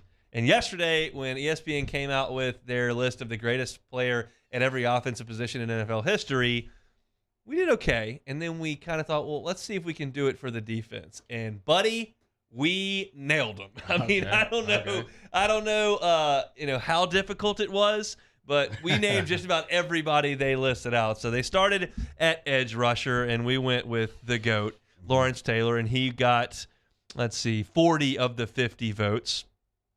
Reggie White got 8, which we mentioned. Bruce Smith got 1, and we did not mention J.J. Watt yesterday, but he got a vote as well. But the overwhelming majority of the votes to Lawrence Taylor, which we got right. Yeah. I mean, that's arguably, in some people's eyes, the best player to ever play football. So I think defensive-wise, he definitely has that claim to fame. Anytime you're a league MVP as a defensive player, that's never can go understated. So, yeah, no shocker there. LT the greatest. And it was cool to see him and Odell going back and forth the other day, too. That was pretty funny. I will give you a lot of credit here. Best defensive tackle of all time, 39 of the 50 votes, Aaron Donald. I would not have said that. It just would not have come right to my mind. Look, man, I've seen a lot of defensive players. He's just different. He's cut from a different cloth. I mean, we've seen him doing his offseason workouts. He's built like a freaking, I don't know what he's built like. He's just insane athlete. He's a insane player. And you look at his resume now with the Super Bowl, I don't see anyone having him as not as their best interior rusher ever to play the game. And for the runners-up, we named them both. I said Deacon Jones. He got 3 votes. You said Joe Green. He got 5. So we nailed that position, front, back, and center. Linebacker, we both said Ray Lewis. He got 23 of the 50 votes, which does leave more than half of them out there. And Dick Butkus got 13. Those are the 2 names that we mentioned. We had a nice toss into the Bayou Ford chat with Mike Singletary, who got 4 votes. Jack Lambert also got 3. Had some love for Junior Seau, Derek Brooks, Chuck Bednarik as well. But we got that one right as well with those 2, with Ray Lewis and Dick Butkus. Yeah, I think that's ideal. Anytime you got awards named after you, and we all know in the modern era what Ray Lewis is. So I think those 2 guys definitely have to get the nod. And, yeah, I think those are some guys. Jack Lambert, that's a name, too. He used to hit people in the mouth. So, yeah, he definitely got to get some credit to my boy Jack. And so that was good on our part. We didn't miss. We got corner right because Dion is number 1, which is what we said. Best corner of all time. He got 64% of the votes, 32 of them. But we did – I don't know if we mentioned Charles Woodson and Rod Woodson, who were 2 and 3. Yeah. And then Darrelle Revis, I did mention yesterday, he got 4 votes as well. Champ Bailey, Mel Blount, Night Train Lane got votes. I thought Darrell Green might get a vote. I guess it was just he was that fast. He was the fastest corner, not necessarily maybe the best in coverage. But the Woodson boys right behind Dion, who was the best. So we were close there. We got number 1. Yeah, no, I think to me, it's no questions asked about that. Dion definitely has to get the nod. And I think both of the Woodsons, to me, they definitely go understated. But I think because they both moved to safety, it's kind of, for me, it's like, are they true corners? Because they both play safety for the back half of their careers. But, yeah, I think as far as playmakers and intercepting passes, they're definitely all-time greats. And then for safety, my first name was Ronnie Lott. I was all over that one. He is number 1, 27 votes, 54% of the vote, obviously, with 50 votes. Ed Reed was second with 15. We did not mention Brian Dawkins yesterday. Got 4 votes, and then Paul Krause and Troy Polamalu each got 2. A little disrespect for Polamalu at 2 votes out of 50? I think so, because he, out of all the safeties, he has the Super Bowls, and he was a big playmaker in a lot of those Super Bowls. So I think Troy definitely always has to get some credit there for me. But yeah, I could see though. I'm not too mad at it. I think Ronnie Lott, especially since he started this whole thing off with winning Super Bowls and playing at that level. I'm not too mad at the safeties either. 63 picks and 8.5 sacks for Ronnie Lott, which is pretty salty in his career. Ed Reed had 13 career touchdowns, most interception return yards in the history of the NFL. We were talking about this story off air yesterday, but I was fascinated by. There was a sit-down piece that ESPN did where Ed Reed was watching film with Bill Belichick. And there was a play from the playoffs where Peyton Manning is with the Colts, and he drops back and then throws to the left side of the field. And then they cut the film up and showed Ed Reed, who took 3 steps to the middle of the field and then turned his back to Peyton Manning and darted back to the left of the field before Manning had even thrown the ball. And Peyton threw it right into his hands for a pick. And Ed Reed was like, yeah, I'm watching film, and I knew when this was the formation and Peyton immediately dropped and looked one way, he was coming back all the way, hoping that he had moved to safety enough. And they showed it time-lapsed, and he had taken 4 steps before Peyton let go of the football, come back to the near side. And Bill Belichick said on the piece, he goes, I was watching tape in this. It's the greatest play I've ever seen on tape. Yeah, no, it's insane. Different dude. Yeah, I think anytime you're playing the safety position, the great quarterbacks, they get you out of position. They look one way, they're going another, and a lot of guys, it's just hard to not go where the quarterback's looking. But I think where Ed took a next step is he was playing chess while everyone was playing checkers. So he was already a step ahead of you. He'd be setting you up weeks in advance, especially if he knew he was playing a quarterback like Peyton Manning or the Tom Brady's of the world. So he knew there'd be something he'd have to change on film. And so that's what, to me, not only with his incredible athletic ability and ball playing skills, he was just so smart out there. And to me, Ed, I would not be mad if anyone had Ed Reed as their best safety. I'll be very, very honest in this, in talking through this. Like when I see something like that Belichick Reed thing, I realize as someone who covers football, who does pre and post game, who watches all the games with LSU, who rewatches games, watches coverage, listens to analysts, there are things that go on the field that I just really have no perspective on or no understanding of. Yeah. That doesn't happen very often on a baseball diamond. I feel like I can just about think pitch for pitch with everybody. Certainly some pitchers are thinking internally about pitches they've thrown or whatever, but I get counts and locations and tunneling and what guys are. I feel like I'm pretty comfortable with what's going on a baseball field. When you get 22 guys moving on a football field, like it gets way over my head sometimes, and that is a great example of that for me. Yeah, no, it is, and I think for me, it took me a long time to realize just how in depth it can get and how crazy it can get, especially when you got really, really smart coordinators going at each other. It's a chess match out there, and then you got players who can take it to another level when you know what you're doing on film and you can counter that. Yeah, it can get real crazy. I know we're talking radio. We don't want to get too advanced on y'all, but yeah, football is definitely an in-depth sport. So the GOAT at every position, Lawrence Taylor at the edge, Aaron Donald at defensive tackle, moving back to linebacker, Ray Lewis, the greatest of all time, cornerback Deion Sanders, and safety Ronnie Lott.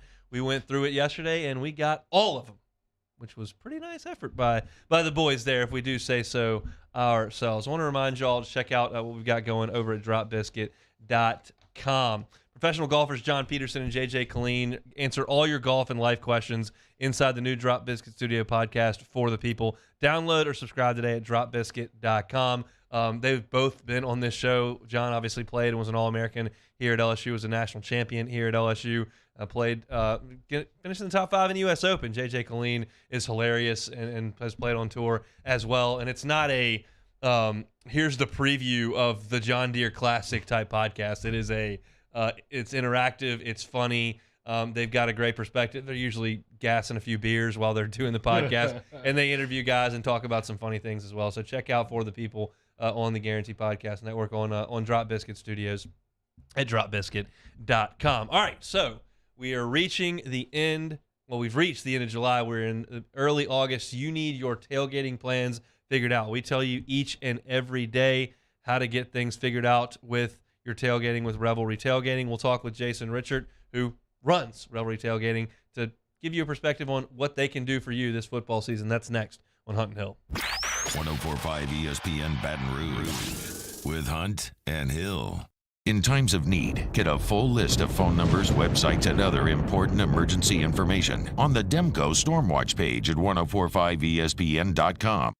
Bayou Ford has $10,000 off new Ford F-150s. We have new 2021 F-150s on our lot now with $10,000 off MSRP. And all new Bayou Ford vehicles come with a 1 million mile powertrain warranty. If you need sales or service, the crew at Bayou is going to do right by you. I've been doing business with Luba for 25 years. They're dependable, trustworthy. It's just the attention to detail with our clients. Our folks have years and years of experience. They're highly trained professionals, but many companies have that asset. What I'd like to think makes Luba a bit different is that we use those talents in a way that truly is dedicated to serving the needs of the folks who depend on us. This isn't just another day. It's so much more. Kelly's life was put on hold when her auctioneer primary care doctor discovered a rare blood disorder. Her doctor connected her to an auctioneer care team of cancer, heart, and kidney specialists. With multiple primary care locations around Baton Rouge, same-day appointments, and online scheduling, we're relentless about keeping you healthy. Auctioneer Baton Rouge, innovating healthcare for Kelly. ServiceMaster Elite create clean, disinfected work environments. As a local business, we take pride in serving the New Orleans and Baton Rouge areas. Our cleaning protocols follow CDC and OSHA standards for healthcare settings, offices, senior living, restaurants, and industrial plants. Contact Service Master Elite to get your operation ready for reopening with germ disinfection cleaning. Service Master Elite, the trusted choice in professional cleaning since 1996. It's no secret. The best oysters in Baton Rouge are at Jolie Pearl Oyster Bar. Enjoy mouth-watering South Louisiana flavor and oysters from all over the country. And don't forget our nightly drink specials.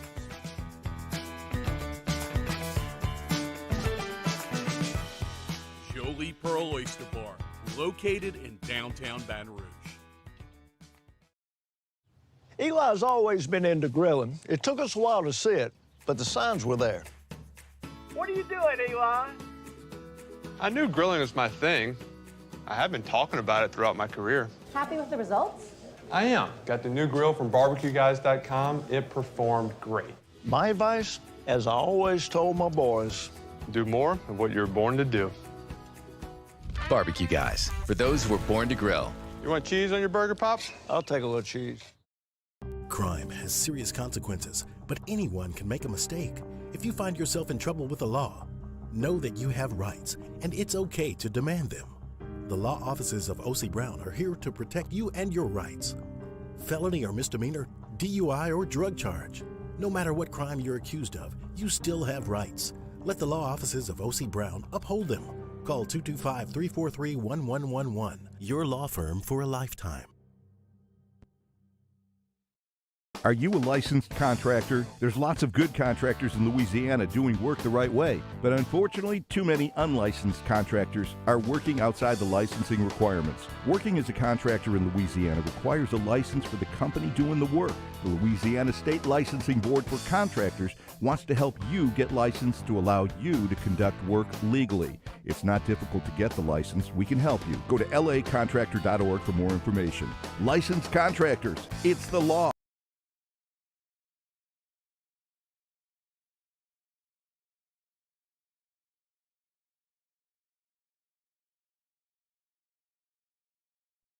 For a Wednesday edition of Early Line, as it's another edition of Win Total Wednesday, and we continue to look ahead to the football season and the LSU Tigers report to fall camp. We discuss it 2 to 3 p.m. 104.5 ESPN Baton Rouge.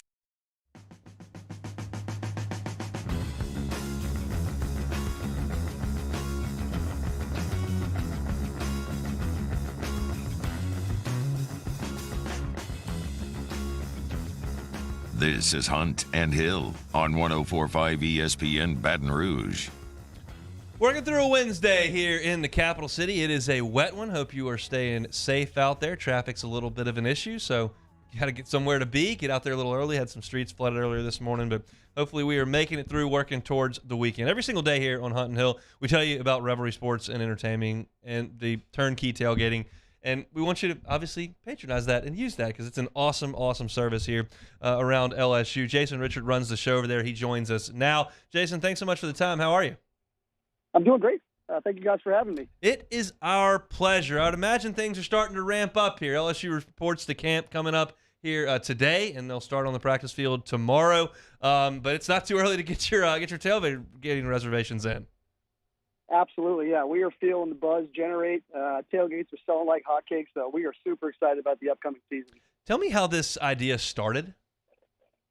You know, it's a great question. So there was a group previously operating a form of this, and you know, some people may be familiar with some other groups that operate around the country, but a colleague of mine approached me a couple years back and said, "Hey, you think this is something we can handle?" And I said, "Absolutely." So being an LSU alum myself, he gave me the first crack at it, and so we picked a great year in 2019 to start doing it, and it's been a huge success ever since. So, you know, we tell everybody about it every single day, but you got a better feel for it. It's your operation there. What's the elevator pitch for Revelry Sports and Entertainment and for this tailgating deal?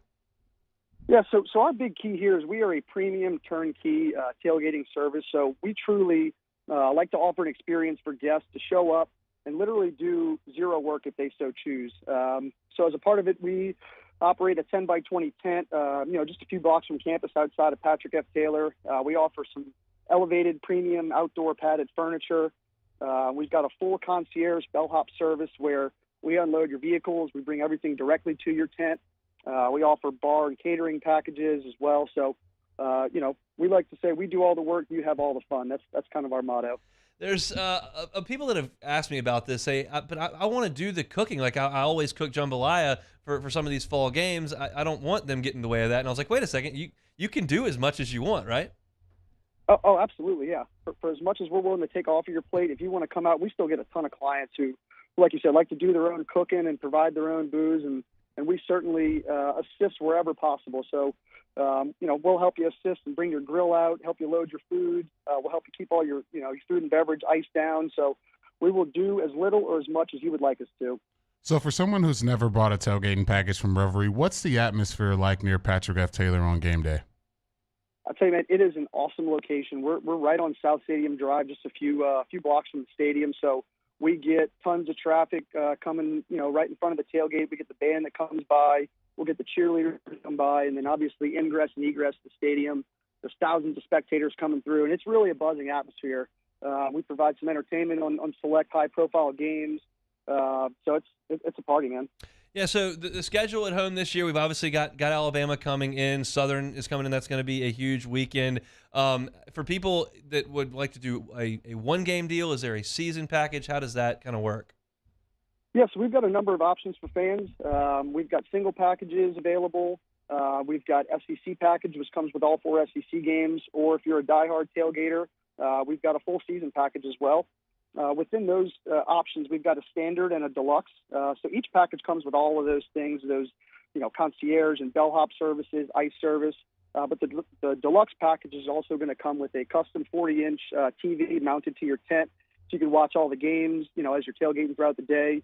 It also comes with a fan when it's hot or a heater when it's cold for those late games in the season, as well as we'll guarantee a prime spot in the location right up front if you purchase that deluxe tailgate. So that's definitely our most popular option, but they are selling quick. So if you're interested in the SEC game, I would highly suggest getting it booked in the next couple of weeks.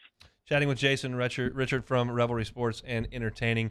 Obviously, a lot of our games are at night, and so that's a pretty self-explanatory. You show up midday, tailgate all the way to the game. That tailgate will be taken down for you, and you head on home after the game. In the event that there is a 2:30 or an 11 o'clock game, is there a possibility of maybe a little bit of post-game activity?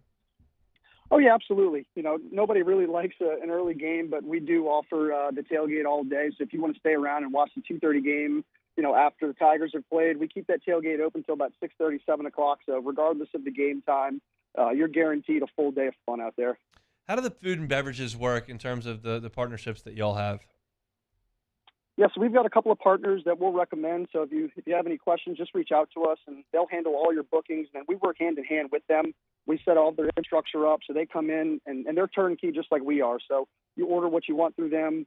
They've got food, and they've got alcohol packages. They've got stuff for the kids and appetizers, and they will set it up and have it ready for you at your desired time at your tent. So if you want to show up and tailgate without lifting a finger, we will facilitate that for you with a happy smile on our face. It sounds like pregame is going to be a great time to tailgate with Revelry, but is there any options for our fans postgame after the game is over to go back to tailgating? Yeah, so we actually we'll keep the tailgate open through the end of the game. So you don't even have to have a ticket to the game if you want to come tailgate with us. You're welcome to stay in the tent all day, watch the Tigers from your tent, and we'll pack everything up about 30, 45 minutes post game. So tell everybody where they can find all the options and all the frequently asked questions, and maybe reserve a tailgate. Yeah, so check us out. You go to revelryteam.com. That's REVELRY team.com. You've got all the information with the different packages and options, and you can also purchase directly from the website. So a couple of clicks, and you are tailgating with us. Tell us about how full we're talking here. I mean, you mentioned trying to kind of get in there. The Alabama game going to go more quickly. I mean, is it time? I guess the time's now. Oh, for sure. I mean, look, the Alabama game is by far going to be the first one that fills up. But, the Tennessees and the Ole Misses of the world, they are quickly behind. So I would suggest, like I said earlier, get in, book it now, make sure you got your space. And the sooner you book it, the better location you're going to have in our spot, but we will fill up fast. We've got some game day obligations, but Jeremy and I are going to plan to be out there. in the area right by Patrick F. Taylor Hall a couple times during the year. Very much looking forward to that. And this is the guy that makes it all possible, Jason Richard. We thank you so much for your partnership here with the show, and thanks for jumping on today. We appreciate it. Thank you, guys. Looking forward to hosting you in the fall here. Very much looking forward to it. Football is almost here. Look, we talk about this all the time, but like, there are so many awesome people in Louisiana who love to get out there early, set the tent up, get the big pot going, set up the TV, have everybody come up. And the tailgating in Baton Rouge is as good as it is anywhere in the country. And if that's you, that's awesome. That's what makes LSU so great. But if you're a guy that would rather, has kids' games in the morning, or would just rather show up at noon and have everything set up and ready to roll, that's awesome. Yeah. And Revelry Tailgating is going to do it for you. I happen to fall into that category. Like, I did a tailgate for 2 years right outside the stadium. We had the tent. We got the food. We went to the store every single Friday and loaded up on everything, got out there early, set up, and then I had to worry about getting everybody out of there before the game because I wanted to get everything packed up so I could get in the stadium before kickoff. And it was a ton of fun, but it's a lot of work, and that's not for everybody. And this is right up my alley. Show up, have the food and drinks ready to roll, get the TV going, hand me the remote. That's awesome. And I think Revelry provides an awesome service there, as we mentioned, just outside Patrick F. Taylor Hall, about 3 blocks from Tiger Stadium. Sets up and turns into kind of a village. If you can't get a feeling of what that might look like, go to revelryteam.com. They've got the pictures of what it looks like on a game day, and it's a lot of fun. Those game days are getting very, very close. So we appreciate Jason for jumping aboard and letting us know where you can find everything and just what's available. It's all coming up very, very quickly here. So it's a Wednesday edition of Hunt and Hill. We'll come back, play some Take It or Leave It, and close up shop on ESPN Baton Rouge. This is Hunt and Hill on 104.5 ESPN Baton Rouge. Always thrilled to tell you about LWCC. They are Louisiana loyal, and they are elevating and celebrating champions of Louisiana. This month, all month long, we're going to tell you about a star in our local Baton Rouge community. That's Galen Iverstein. Yeah, Galen Iverstein, who started Iverstein's Farm. So happy to tell you about that. Galen founded and owns and operates a full-service butcher shop and smokehouse in Baton Rouge. And as the owner of the Iverstein's Farms Butcher, Galen brings sustainable, locally raised meats directly to Louisiana consumers, enabling customers to connect with local farms and expanding opportunities for farmers to cultivate and support Louisiana land has been a decade-long road. Iverstein Farms Butcher recently relocated its butcher shop to a larger location, allowing the Galen the opportunity to expand its mission in new ways and introduce more people to the importance of sustainable and local food. When you think Iverstein here in Baton Rouge, you think of the meat and the food that he provides, and that's a great thing that he does for our community. But I think what you don't often realize, or may not realize at all, is that he's doing this all with sustainably cultivated farms, and he's doing great things for our environment as well as feeding us awesome food. So he is certainly a champion of Louisiana. LWCC is going to tell you about a different champion of Louisiana every single month. If you know one, go to lwcc.com/Louisiana Loyal and nominate them so we can tell their great story like that of Galen Iverstein, this month's champion of Louisiana. LWCC is Louisiana Loyal. This week on DropBiscuit.com or wherever you listen to podcasts is our new series, Pops, the Louis Armstrong story. Pops is brought to you by New Orleans & Company. Check out NewOrleans.com and come visit New Orleans. I've been doing business with Luba for 25 years. They're dependable, trustworthy. It's just the attention to detail with our clients. Our folks have years and years of experience. They're highly trained professionals, but many companies have that asset. What I'd like to think makes Luba a bit different is that we use those talents in a way that truly is dedicated to serving the needs of the folks who depend on us.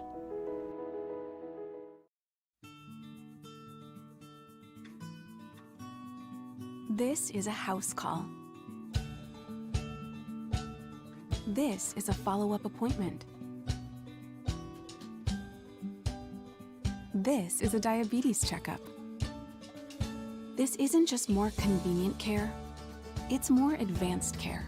This is innovating healthcare at Louisiana's #1 hospital, Auctioner.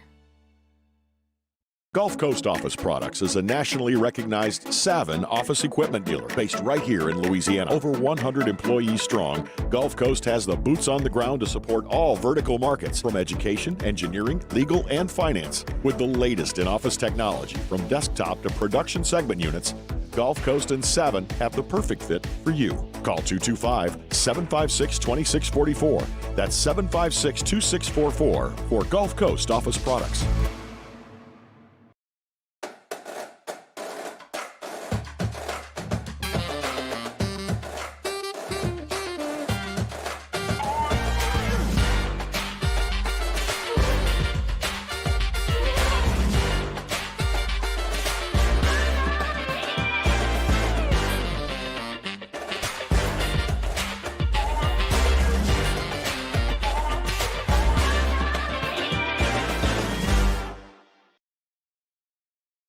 ServiceMaster Elite create clean, disinfected work environments. As a local business, we take pride in serving the New Orleans and Baton Rouge areas. Our cleaning protocols follow CDC and OSHA standards for healthcare settings, offices, senior living, restaurants, and industrial plants. Contact ServiceMaster Elite to get your operation ready for reopening with germ disinfection cleaning. ServiceMaster Elite, the trusted choice in professional cleaning since 1996.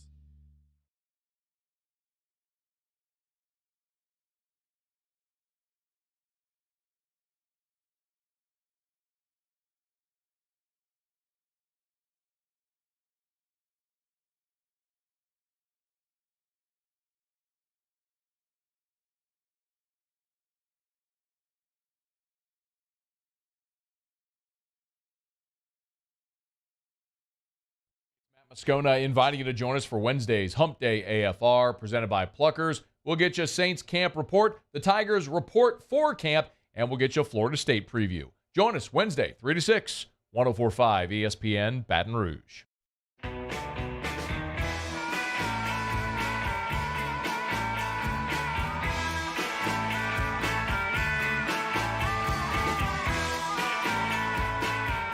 Hunt and Hill, 104.5 ESPN Baton Rouge.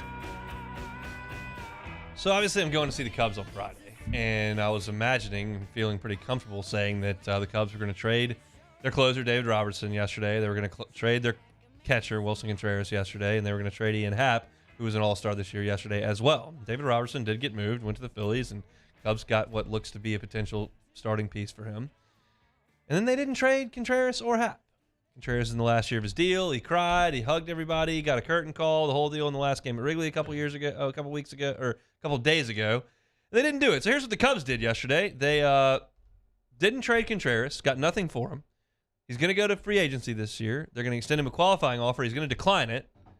And then they're going to get a draft pick. They're going to draft some 18-year-old left-hander from a high school in Nevada who won't be in the big leagues for 7 years. It's a disaster. It is a disaster in Chicago. Yeah, look, that's the worst thing, and that's why you see so many NBA franchises just let the stars get what they want, because you could be like the Cubs and end up empty-handed, or maybe a draft pick that, turns out to be nothing. So at least, sometimes you can get something back. $40 tickets on Friday, though. We like that. And the high is 80, which I'm pumped about. Cold beers, better watch it. It's gonna be a good day, even though Cubs just continue to disappoint me at every turn. We reached the top of the mountain in 2016, downhill ever since. All right, let's play some Take It or Leave It. All right, NBA Hall of Famer Charles Barkley. He flirted with the idea of joining Live Golf as a broadcaster, but later decided to stay at Turner Sports to do NBA on TNT. Are you taking or leaving? Live Golf will continue to pursue high-profile broadcasters. Take that. They're going to throw money at anybody that'll look at it. David Faraday went and did it, and apparently I haven't watched a shot of Live because I'm not going to do that because I don't like it. I think it's splitting golf in half. I've said my piece on that. Everybody here is aware of it. But apparently these announcers are like treating this like it's earth-shattering entertainment value in every putt they're hanging on, and how wonderful is this, and the crowd, and it's like a Ryder Cup, and apparently it's like nauseating to listen to them. A few of the people that I've listened to in the golf world, I listen to podcasts and whatnot, have said, there is some good stuff about it. There's some quality stuff about the team stuff. They show a ton of golf because they're not beholden to commercial breaks. Like, there is some good stuff. The announcers are a joke because they're trying to have you believe that it's some earth-shattering thing when Phil Mickelson can't break 100 out there. Pat Perez continues to shoot 80 and make $780K because his teammate, the four aces, keeps winning tournaments even though he stinks. I hate Liv. I don't even want to talk about it. All right. Despite winning the SEC last year, making it to the national championship game, having his quarterback win the Heisman Trophy. Nick Saban says last year for the Tide was a rebuilding season. Massive rebuild for Alabama last year. Take it or leave it. Oh, my God. How spoiled can you be? Just how spoiled, rotten, D can you be? To do all of that, be number 1 ranked for most of the season and still find a way to say it was a rebuild. But, hey, I'm going to leave this one for Mr. Nick, but we know how mad he's going to get. They can be 14-0. He's going to find something to get mad about. He's going to miss recruiting. It's going to be something. It's always something they're complaining about. Just go away. So Nick is always calculated is the way that I always look at it. Like, what's the angle? Why is he saying that? That's why it was such a weird deal with the Jimbo thing where I guess you could say that he was firing up the boosters. I don't know. Maybe he was firing a shot across the bow of the entirety of college football, saying we're going to do this better than y'all. Like, whatever. But it's this one to me seems like just kind of a humble brag. Like I can put this out there. Everybody will go nuts. They'll all eat it up like chum in the water, and everybody will realize like our rebuilding year means we come up a quarter short of the national championship. Like we're 1 quarter short of winning the whole thing. That's our rebuilding year, and so. I think this is just a flex on Nick's part. That's best I can see. Yeah, 100%. Definitely a flex. And yeah, just spoil. Like you can only do that if you're sitting on 5+ chips. You just dominate every year and like just coming up short, a couple plays short in that championship. That's a rebuild. But yeah, just go away. That's all I can think about for that. All right.